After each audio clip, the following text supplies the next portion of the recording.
Hey YouTube, Dawson. Blooper reel.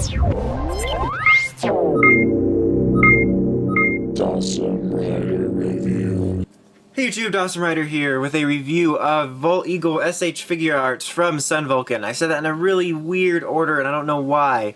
But anyway, let's go ahead and just jump right in with the box. Well, there's one quick note, excuse me, one quick note I want to make here in a minute. But the box is pretty much fine. It's pretty typical now for it to sort of take on its own unique, voice based on what the show's vibe is. So you have a nice picture of him here. You have this sort of streak of a solar flare, sun. I guess that makes sense. Sun Vulcan. I gotcha. Never seen the show. Anyway, I've got his name here. Name at the top. I've got this really cool eagle symbol here. Numbers at the bottom, which we've never called in all these years, guys. Why haven't we done that? And then, poses on the back and stuff like that. Him taking his helmet off or cracking his neck. I don't know what his life's like. So here's the thing. I mean, I still buy Figuarts, but I don't buy them. I don't buy them quite as often as I used to. What the hell? They open from the bottom now? Nobody told me about this. They should have sent me a memo and be like, "Hey, Dawson, look out." I mean, I was blindsided. I had to sit down for 45 minutes. No, an hour. A full hour. Anyway, damn it, box, you're the worst. The box totally Brited this review. Anyway, here's the tray full of stuff that I probably didn't even need to pull the tray out for. But as usual, you do get a bunch of different hands. He typically comes with the closed ones like usual, which I've already taken off, obviously. You got a bunch of different holding hands, some different posed hands. You have those ones to do that helmet pose, some karate chop hands. You have this little piece here, which I guess I'll take out. I'll show in a minute, to convert the what is it, the Vul stick? I don't know, they have really dumb names. They're like super old. But yeah, this is the little thing that's on his belt right back there. You swap this out. But yeah, I'm going to do things a bit differently. Since he's already standing there so nicely, I'm going to go ahead and spin him around and talk about him before I actually pick him up. Except now I'm touching him, but I'm not picking him up. Now you're making a fool out of me. Man, this guy is just determined to piss me off today. He fell over like 3 times before this review started. Anyway, so let's spin him around. What do you bet he falls over any second now? Look-wise, this is a pretty solid figure, I think. I do have some problems with it, and I can't tell if it's just me personally.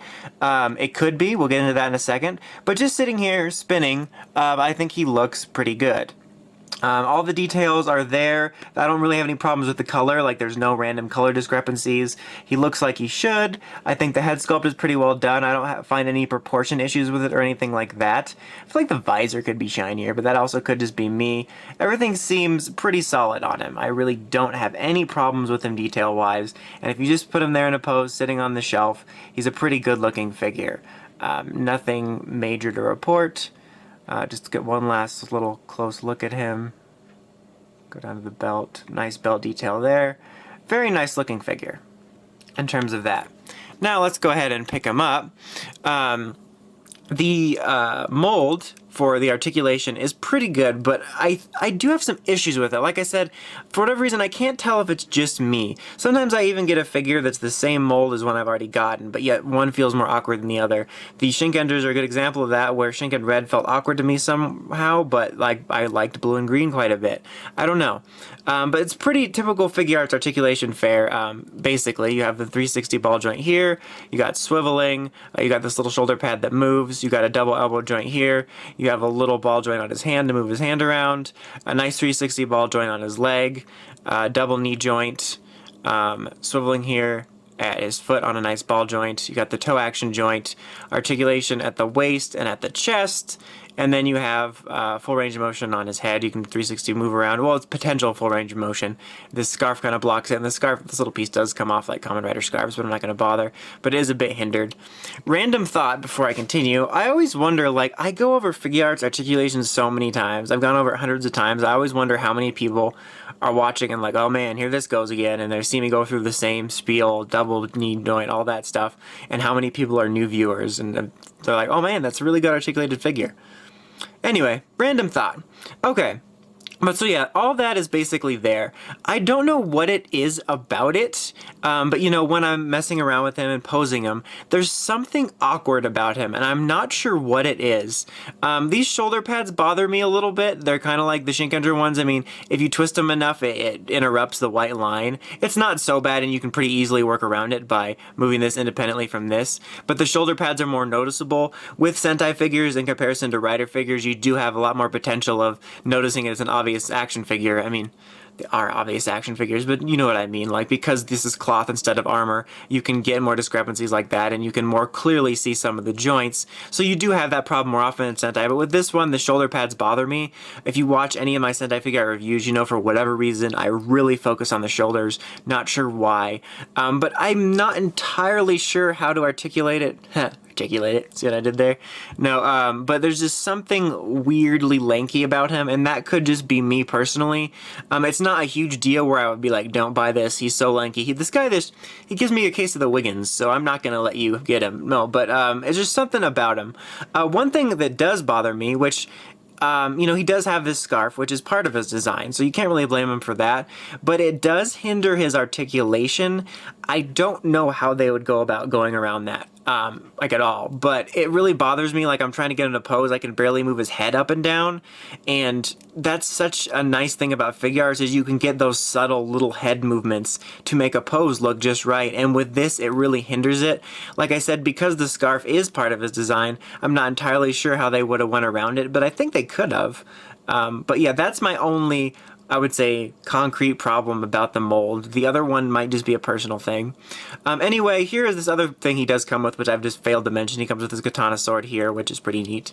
It's pretty basic. There's not much details to it, but it is painted nicely. Here is the little weapon on his side, which is just like this when you get it on its own. And then you separate it, and you can put it here and make a little stick. But I prefer to keep it in the little holster. But so yeah, that's what you do with that. He does not come with the little spike balls I had. Man, old Sentai weapons are really lame. But that's pretty much it. Like I said, this comes off. Nothing too much else to say about him. Fortunately, one good thing about this guy, which isn't necessarily specifically about him, but we are getting the full team, which is nice. It's pretty easy to complete since it is 3. Not sure if I'll get him, just because I'm not much into older Sentai. I just kind of wanted to support the Sentai release since we don't get very many of them.